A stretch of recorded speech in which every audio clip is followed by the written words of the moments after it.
여러분 안녕하십니까?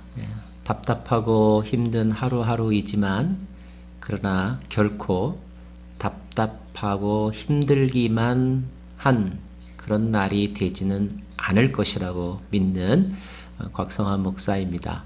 오늘도 여러분과 함께 마가복음 말씀을 가지고 우리에게 주시는 삶의 교훈들 함께 나누겠습니다.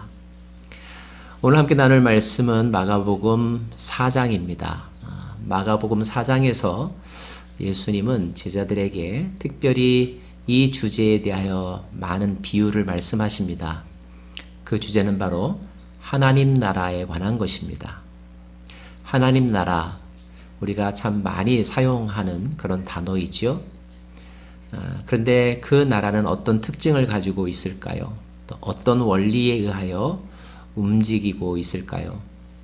오늘 4장에서뿐만 아니라 복음서 전체를 통하여 우리는 하나님 나라의 원리와 그 비밀에 대해서 관심을 가지고 살펴보아야 할 것입니다. 자, 특별히 4장에서 예수님은 씨와 밭이라고 하는 단어를 사용해서 제자들에게 하나님 나라를 설명하십니다. 또 친히 설명, 해석도 해 주셨어요. 씨는 말씀이라고 했습니다. 밭은 사람들의 마음이라고 하셨습니다. 자, 씨와 밭의 만남. 자, 먼저 우리가 첫 번째로 기억해야 될 것은 하나님의 나라는 씨로 여겨지는 말씀, 그리고 밭으로 표현되는 인간의 마음, 말씀과 마음이 만나는 곳에서 하나님의 나라는 시작된다는 것입니다. 히브리서 4장 2절에 이런 말씀이 있습니다. 그들과 같이 우리도 복음 전함을 받은 자이나 들은 바 그 말씀이 그들에게 유익하지 못한 것은 듣는 자가 믿음과 결부시키지 아니함이라. 우리의 믿음이 말씀과 연합하게 되면, 즉 우리의 마음밭이 말씀의 씨앗과 만나게 되면 그곳에서 열매가 맺혀지게 되는데 그 열매가 바로 하나님 나라라는 것입니다. 사랑하는 여러분, 하나님의 나라는 정치인들이 가져다 주는 것 아닙니다. 하나님의 나라는 과학기술 문명이 가져다 주는 것 아닙니다. 하나님의 나라는 하나님이 하시는 말씀과 이에 대한 우리의 마음의 태도, 이 만남의 자리에서 시작된다는 것 기억하십시오. 자, 그렇다면 어떤 밭들이 있을까요? 많이 들어보셨죠? 길가가 있고요. 돌밭이 있고요. 가시덤불밭이 있고요. 그리고 옥토가 있습니다. 옥토가 의미하는 것은 무엇입니까?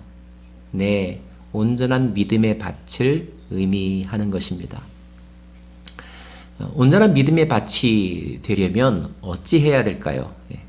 24절과 25절에 이런 말씀이 있습니다. 또 이르시되 너희가 무엇을 듣는가 스스로 삼가라. 너희의 헤아리는 그 헤아림으로 너희가 헤아림을 받을 것이며 더 받으리니 있는 자는 받을 것이요 없는 자는 그 있는 것까지도 빼앗기리라. 이 말씀 조금 이해하기가 어렵죠? 이 말씀을 쉽게 풀었으면 이런 뜻입니다. 너희가 듣는 그 말씀에 집중해라. 주의를 기울여라. 깊이 생각하라.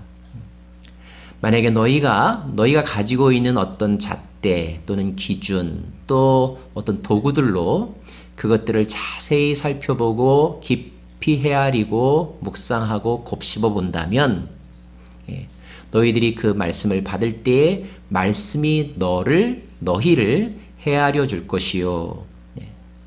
혹시 이런 표현 들어보셨습니까? 우리가 말씀을 읽는 것이 아니라 말씀에 의하여 우리가 읽혀진다는 말입니다. 그렇습니다.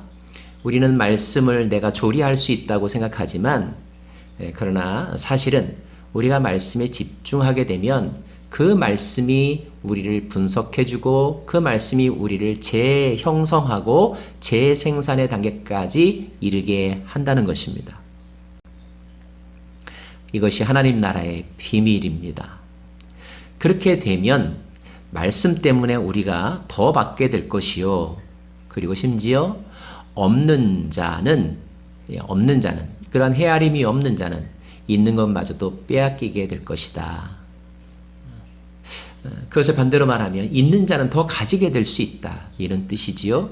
아마 달란트 비유의 결과를 생각하신다면 이 말씀의 의미를 이해하실 수 있을 것입니다. 또 오늘 마가복음 4장의 비유에서 예수님이 특징 짓는 하나님 나라의 특징은 무엇이냐 하면 하나님의 나라는 은밀히 성장한다는 것입니다. 28절 말씀 보면 우리가 마음밭에 심어진 그 씨앗이 자는 사이에 알게 모르게 싹이 나고 이삭이 되고 그리고 열매로 맺혀진다라고 되어 있습니다. 저도 이렇게 식물을 키워본 적이 있습니다. 혹시 집 어딘가에 화분이나 또는 텃밭에서 씨를 뿌려보신 적이 있다면 아마 이 말씀의 의미를 충분히 이해하실 수 있을 것 같아요. 심어놓고 매일매일 가서 들여다보면 아무 일들은 일어나고 있지 않는 것 같습니다. 어제와 오늘이 똑같은 것 같아요. 그런데 참 놀랍죠? 하루하루를 보면 별 차이가 없는데 일주일 만에 보면 엄청나게 달라진 모습을 우리는 발견하게 됩니다. 아무 일도 일어나지 않는 줄 알았는데 무엇인가가 진행되고 있다는 것을 알게 되죠. 그 생명의 신비에 대해 우리는 놀라게 되는데 하나님의 나라가 바로 그런 특징을 가지고 있다는 것입니다. 어떤 사람이 은혜를 받았습니다. 말씀이 그 인생 가운데 이렇게 심겨졌습니다. 언뜻 보면 어제나 오늘이나 그 사람의 말과 행동 크게 달라진 것이 없어 보입니다. 그래서 우리는 이렇게 쉽게 또 판단하기도 하죠. 에이, 똑같아. 그런데요, 어느 날 문득 다시 바라보면 놀랍게 달라진 모습. 왜 그럴까요? 그 안에서 말씀의 생명이 살아 성장하고 있기 때문에 그렇습니다. 하나님 나라는 말씀의 생명력에 의하여 자라나고 있다는 것 기억하십시오. 여러분 자신에 대해서 너무 실망하지 마십시오. 여러분 안에 말씀의 씨앗이 살아 자라나고 있음을 믿으십시오. 또 한 가지 오늘 4장을 통하여 알려진 하나님 나라의 특징은 하나님 나라는 언젠가 반드시 알려지게 되어 있다는 것입니다. 21절과 22절에 보면 우리가 잘 이해하기 어려운 또 표현이 나옵니다. 사람이 그 등불을 등경 위에 두려 함이 아니냐. 이 말이 무슨 뜻일까요? 등불을 두는 이유는 등경 위에 두죠. 등경 위에 두면 모든 사람들이 알게 되죠. 이 말씀은 너희가 착한 행실을 해서 모든 사람을 알게 하라 이런 뜻이 아니고요. 이 말씀은 하나님의 나라가 그와 같고 바로 그와 같은 하나님의 나라를 사람들에게 알게 하기 위해서 말씀의 씨앗을 농부는 뿌린다는 것입니다. 하나님은 말씀을 우리에게 심어주신다는 거예요.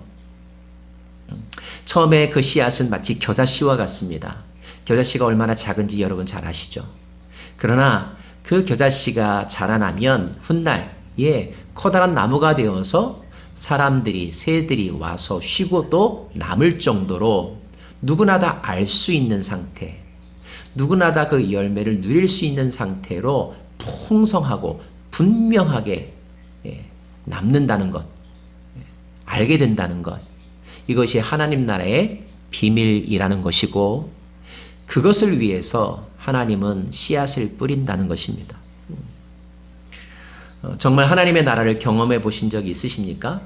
그때 우리는 충만함, 풍성함, 지극히 큰 것, 가장 최고의 이런 단어를 써가면서 우리 안에 있는 기쁨과 평강을 표현하죠. 그리고 그때 우리는 모든 것을 다 소화해낼 수 있고 용서할 수 있고 줄 수 있고 그리고 사랑할 수 있는 상태가 됩니다. 그것이 바로 하나님 나라이죠. 그 목적이 농부의 마음속에는 있는 것입니다. 그리고 농부는 그 농부가 가지고 있는 그 마음의 목적이 좋은 밭을 통하여 실현되기를 소망하고 있습니다. 바로 저와 여러분을 통해서 말입니다. 그 농부의 꿈을 함께 이루어가는 그런 옥토가 되어보지 않으시겠습니까? 자, 4장 마지막 부분에는 제자들에 관한 에피소드가 나옵니다. 제자들이 배를 타고 가다가 풍랑을 만나서 두려워 떨게 되었고, 그것에 대하여 주님께서 이렇게 책망하시면서 그 풍랑을 잠잠케 하신 사건입니다.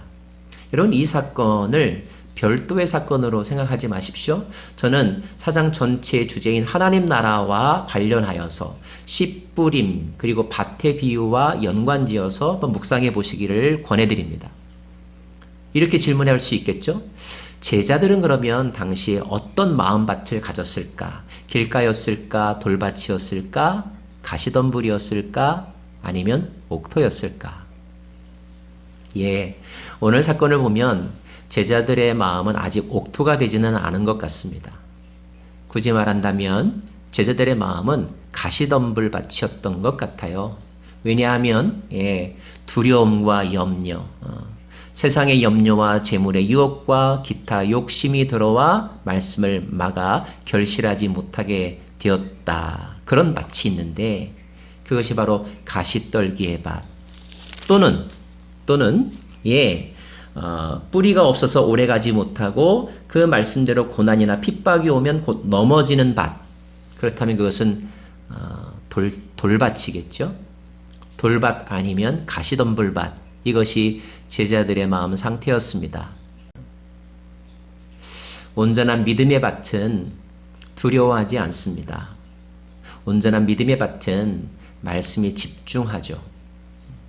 이것이 주님께서 제자들이 변하기를 원했던 모습이었을 것입니다. 우리는 그 제자들보다 나을까요? 아니요, 결코 낫지 않습니다. 오히려 우리는 길가일 수도 있습니다. 그런데 여러분, 그래도 실망하지 마십시오. 주님은 그 제자들과 함께 3년 동안 동행하시면서 그들의 마음밭을 일구시고 기경하시고 또 가꾸셔서 점점 더 그들의 마음밭을 옥토로 바꾸셨습니다. 그리고 어느 순간 그 옥토의 믿음의 밭과 말씀이 만나서